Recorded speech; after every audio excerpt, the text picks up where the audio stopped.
नमस्कार साथियों, जय श्री राम, जय हिंदू राष्ट्र। आज हम धर्म से संबंधित और सनातन सनातन दुनिया से संबंधित उससे संबंध रखने वाली कुछ खास खबरों पर नज़र डालेंगे, जो आजकल समाचार में हैं या अखबारों में आ रहे हैं। सबसे पहले हम लेंगे सीबीएसई के एक नोटिफिकेशन को। उस नोटिफिकेशन में कहा गया है कि फैज़ अहमद फैज़, जो एक पाकिस्तानी शासक शायर था, उसकी नज़्म को सीबीएसई के कोर्स से निकाला जाएगा। साथ ही साथ बाबर और मुग़ल दरबार चैप्टर को भी सीबीएसई के कोर्स से बाहर किया जाएगा। इसके साथ ही शीत युद्ध, गुटनिरपेक्ष आंदोलन और इस्लामिक साम्राज्य के अफ्रीकी एशियाई देशों में उदय से संबंधित चैप्टर को हटाया जाएगा। ये बहुत ही अच्छा हुआ। बाबर, मुग़ल और ये इस्लामी साम्राज्य, ये सब भारत के बच्चों को पढ़ाने से फ़ायदा क्या है? कोई फ़ायदा नहीं है। भारत में जिन नायकों को भुला दिया गया है, उन नायकों के बारे में पढ़ाया जाना चाहिए। विजयनगर साम्राज्य के बारे में, जो 250 साल तक रहा था, उसके बारे में पढ़ाया जाना चाहिए। सुहेल देव, गोपाल पाठक, ये लोग जो हैं और जितने भी हमारे हिंदू वीर हैं, नायक हैं, जिनकी बड़ी उपलब्धि थी, उनको सीबीएसई की किताबों में एकदम छोटा में निपटा दिया गया है। उन सब की पढ़ाई होनी चाहिए। तो सीबीएसई के अधिकारी वगैरह जो भी हैं, इस बोर्ड के मेंबर वगैरह, पहले यह सब दूसरी सरकारों से प्रभावित रहते थे। ऐसी सरकारें जो कि राष्ट्र के बारे में कुछ नहीं सोचती थी, और एक ऐसी ही नीति बन गई थी कि छोड़ो, हमको क्या लेना देना है हिंदू धर्म से, जो चल रहा है चलने दो, हमको तो वेतन मोटा मिल रहा है, उसमें अपना काम चलाते रहो, भाड़ में जाए हिंदू और हिंदू धर्म। ऐसी नीति रह करके अधिकारियों का कुछ नेचर हो गया था, तो ये कभी इस पर सोचते ही नहीं थे। और अच्छा है, अभी इन लोगों ने सोचा और मुग़ल दरबार और इस्लामी साम्राज्य के उत्थान को सीबीएस से निकालने का फैसला किया। ये काम तो बहुत पहले ही होना चाहिए था, बहुत तेज़ी से होना चाहिए था, लेकिन ये सब हो नहीं रहा है। ये सब गुलामी की निशानी आज तक हमारे बच्चे पढ़ रहे हैं। चलिए, देर आए दुरुस्त आए, ये काम ठीक हुआ। इसके साथ एक और है, एक टेक्निकल ये है, सेंट्रल एजेंसी है भारत सरकार की। उसने ये घोषणा कर दिया है कि जो लोग पाकिस्तान जा कर के पढ़ेंगे और वहाँ पर जैसे कोई डिग्री लेके आए, उसके बाद यहाँ पर भारत में आके कंटिन्यू कर गए, वो सब नहीं होगा। उन लोगों को ना तो यहाँ पर आगे पढ़ाई में एडमिशन मिलेगा और ना उनको नौकरी दी जाएगी। ये बहुत अच्छा हुआ है। यहाँ के कुछ फालतू लोग जो हैं चले जाते थे, उनका कनेक्शन अगर मान लीजिए कि पाकिस्तान में है, पाकिस्तान में गए, पता नहीं देश विरोधी काम क्या क्या किए, और वहाँ से डिग्री ले लिए, वहाँ से डिग्री ले करके उस डिग्री के आधार पर आके यहाँ पर जॉब ले लिए, चाहे आगे पढ़ाई कर लिए। ये बंद किया सरकार ने, ये बहुत अच्छा हुआ। ये पहला हो गया। दूसरी खबर है कि केरल में आरएसएस के कार्यकर्ता एक मारा गया था। उसकी गिरफ्तारी चल रही है उन रूस के हत्यारों की। आरएसएस से मैं कहना चाहता हूँ कि भाई, आपके कार्यकर्ता इतने केरल में मारे जाते हैं, पूरे देश में मारे जाते हैं, लेकिन ये स्थिति चेंज नहीं होती है। हमेशा किसी न किसी आरएसएस कार्यकर्ता के मारे जाने की खबर आती है। आरएसएस कार्यकर्ता क्या होता है? देश के बारे में सोचने वाला, राष्ट्र के बारे में सोचने वाला। उसको समझ में नहीं आता है क्या करें, कैसे करें, तो देखता है कि हाँ आरएसएस है, चलो आरएसएस की शाखा में चले जाते हैं, वहाँ पर अच्छी अच्छी बात होगी, देश के बारे में बताया जाता है, बताया भी जाता है। ये सब तो होता है, लेकिन वो बेचारा रहता है निहत्था। आरएसएस के सेटअप में ऐसा कुछ नहीं है कि अपनी रक्षा कैसे की जाए। आरएसएस के निहत्थे लोग मारे जाते हैं। तो आरएसएस को अपना सेटअप थोड़ा चेंज करना चाहिए। विश्व के इतने बड़े संगठन है, आपके कार्यकर्ताओं को जब मारे जाते हैं, तो जो कार्यकर्ता मारे गए और उनको कोई सहयोग नहीं मिला, तो उसके परिवार वाले आरएसएस के बारे में क्या सोचेंगे?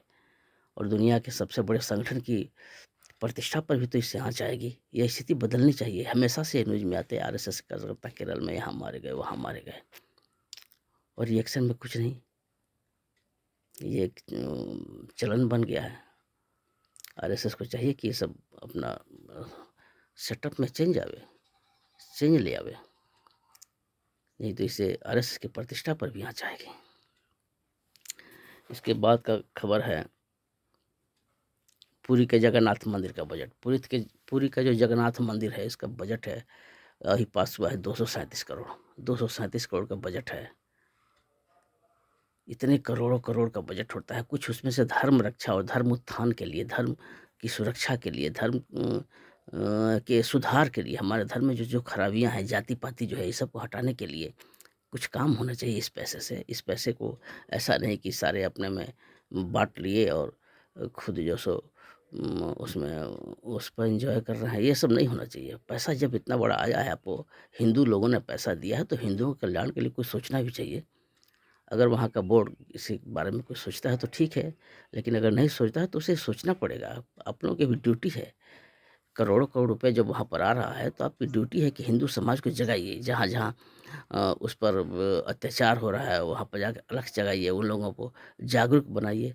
अब ये क्या कि हिंदू धर्म के लोग आते हैं, श्रद्धा के नाम पर पैसे चढ़ाते हैं, करोड़ों करोड़ का बजट हो जाता है और उसमें हिंदुओं की रक्षा के लिए कुछ नहीं, तो ये ठीक बात नहीं है।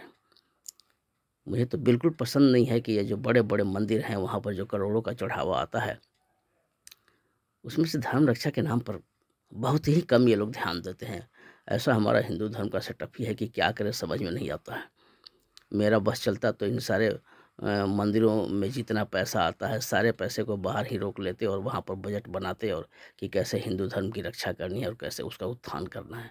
लेकिन अभी ये सब संभव हो नहीं पाएगा। इन्होंने अगर सबको अलख जगाया होता तो इनके पैसे को सरकार क्यों ले लेती? सरकार इनके पैसे को भी ले लेती है और फिर भी कुछ नहीं कर पाते हैं। इसलिए नहीं कर पाते हैं कि सामान्य जनता से इनका जुड़ाव जो है सो स्थापित नहीं है। अगर ये उसका विरोध करते हैं सामान्य जनता में हिंदुओं को, अगर सामान्य हिंदुओं को जगाते कि भाई हमारा इतना पैसा सरकार ले रही है और सरकार लेकर के और उधर ईसाई संस्थाओं में और मुस्लिम संस्थाओं में काम चल रहा है, उसे तो बड़ा गलत बात है। हिंदू के पैसे से हिंदुओं के ही मौत का इंतजाम किया जा रहा है।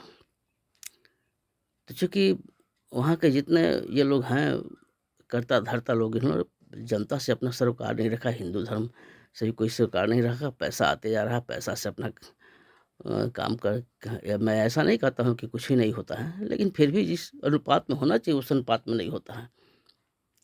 करोड़ों का फंड है तो आप लोगों की उस तरह से उत्तरदायित्व भी आपका बनता है कि हिंदू समाज के रक्षा के लिए, उत्थान के लिए कहाँ-कहाँ हिंदू खतरे में है, इस बात से सब लोगों को आगाह करते। उस पैसे को सही जगह आप लोग यूज़ करते तो आज हिंदू जनता जो भेड़-बकरी की तरह से 70-80% हिंदू जनता भेड़-बकरी की तरफ से है और कुछ कर नहीं पा रही है। उन लोगों को सशक्त बनाना चाहिए ना इस पैसे से। पता नहीं कब कोई बोर्ड का गठन होगा जो इन सभी मंदिरों पर अपना कंट्रोल स्थापित करेगा और उस पैसे को सरकार के पास जाने से रोकेगा। अगर जन जागृति फैलाई जाएगी तो पैसा सरकार को कैसे ले लेगी? जब मस्जिद से पैसा नहीं लेती है, चर्च से पैसा नहीं लेते, हिंदू का पैसा सरकार कैसे ले लेगी? जन आंदोलन इसके लिए खड़ा होना चाहिए, लेकिन जन आंदोलन खड़ा होगा कैसे?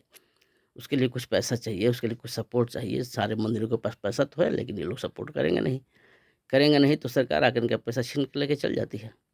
जन आंदोलन अगर एक खड़ा हो जाए तो सरकार को हिम्मत है कि सरकार पैसा ले लेगी, लेकिन जन आंदोलन खड़ा कैसे होगा जब तक उसको सपोर्ट नहीं मिलेगा।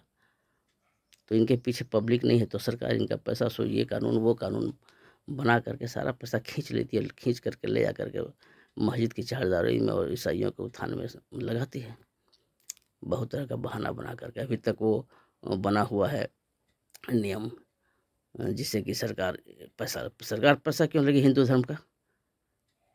हिंदू जब तक सोए नहीं है तो हिंदू सोए क्यों हैं? इसलिए कि हिंदुओं को जगाया नहीं गया। सारे हिंदुओं को अगर जगा करके रोज़ जुलूस प्रदर्शन होने लगे, उसको नेशनल इश्यू अगर बना दिया जाए तो सरकार को हिम्मत है कि सरकार पैसा ले लेगी। तो ये करेगा कौन? ये जिम्मेवारी तो जहाँ पर करोड़ों करोड़ रुपया आता है मंदिरों में, उनके पुजारियों की, उनके कर्ता धर्ता लोगों की, उनके संचालनकर्ताओं की जिम्मेवारी है ना, तो ये जिम्मेवारी अपनी निभाते नहीं तो सरकार इन पर भी ज़बरदस्ती कर रही है, इनका पैसा छीन ले रही है अब। इनकी ताकत नहीं है कि सरकार से लड़ सके। सरकार से अगर लड़ेंगे तो जन आंदोलन बनाना होगा, जन आंदोलन बनाने में लोग सहयोग करेंगे नहीं तो लड़ेंगे कैसे सरकार से?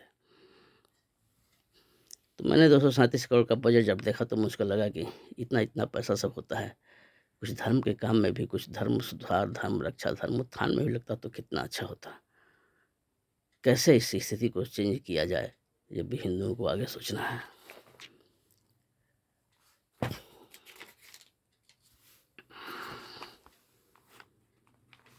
इसके बाद है असम में नगर निगम का चुनाव हुआ है। असम का नगर निगम का जो चुनाव हुआ है उस चुनाव में 60 सीट में से 58 सीट बीजेपी ने जीत लिया है। तो हेमंत बिश्व शर्मा जो कि प्रचंड नेता हैं, इतने दिनों से वो थे जिस पार्टी में थे उस पार्टी में उनको सम्मान नहीं मिला, लेकिन उन्होंने ही पार्टी बदली है, उनको सम्मान मिला है और खुल करके काम कर रहे हैं और वैसा आदमी जो है सो सही जगह पर अपना करके अपना काम कर रहे हैं। तो ये हेमंत बिश्व शर्मा के लिए बहुत बड़ा एक ये बधाई के पात्र हैं कि उन्होंने असम को इस तरह से बदल दिया, जबकि असम में 35% मुस्लिम आबादी है। अब आप सोचिए काम करना वहाँ पर कितना कठिन है।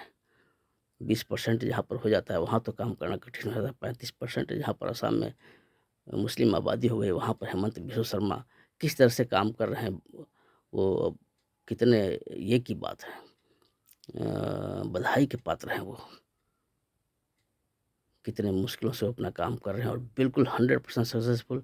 न जाने कितने मदरसों को बंद करके उन्होंने स्कूल में कन्वर्ट कर दिया। खुल्लम खुला बोलते हैं कि हमको मुस्लिम वोट नहीं मिलेगा तो ही मेरा काम चल जाएगा। वो तो कहते हैं कि हम मांगेंगे भी तो भी वो लोग देंगे थोड़े। लोग पूछते हैं कि आप उन पर से क्यों नहीं अपील करते हैं, केवल हम अपील भी करेंगे तो थोड़े हमको वोट देंगे। इस तरह का उनका स्टेटमेंट आता है। तो हिंदुत्व के वो बहुत बड़े ये हैं, समर्थक हैं, खुल करके हिंदुओं के बारे में बोलते हैं। मुस्लिम भी वोट देते हैं लेकिन परसेंटेज उनका बहुत कम है, बरगला दिया जाता है। और देश के बारे में उनकी सोच बड़ा अलग किस्म की हो जाती है। ऐसे इस प्रकार से हेमंत बिश्व शर्मा जिन कठिन परिस्थितियों में वहाँ पर काम कर रहे हैं, ये काबिल तारीफ बात है ये। और एक खबर लेते हैं पाकिस्तान से। पाकिस्तान तो हमारा दुश्मन है, उस पर नज़र तो रखनी ही चाहिए। पाकिस्तान का लक्ष्य क्या है? हिंदुओं को मिटा देना, भारत को बर्बाद कर देना। तो पाकिस्तान की घटनाओं पर थोड़ी नज़र रखनी चाहिए। अच्छा है इमरान तो भारत विरोधी था, खत्म हुआ। नीच आदमी, मूर्ख, केवल भारत विरोधी बात करता था, भारत को समझता ही नहीं था। और जब ये हो गया, हटा दिया गया वहाँ से, तब भारत की प्रशंसा करता है, मोदी की प्रशंसा करता है। भारत के लिए इमरान खान बिल्कुल ही अच्छा नहीं है। ठीक हुआ, चला गया वो। अब न्यूज़ ये है कि पाकिस्तान में बिलावल भुट्टो बने गए विदेश मंत्री। तो बिलावल की माँ बेनज़ीर भुट्टो थी, जिनका कि मर्डर हो गया। और उनके बिलावल भुट्टो के नाना जो थे भुट्टो फेमस भुट्टो जो थे, उनको जियाउल हक के शासन में फांसी पर चढ़ा दिया गया था।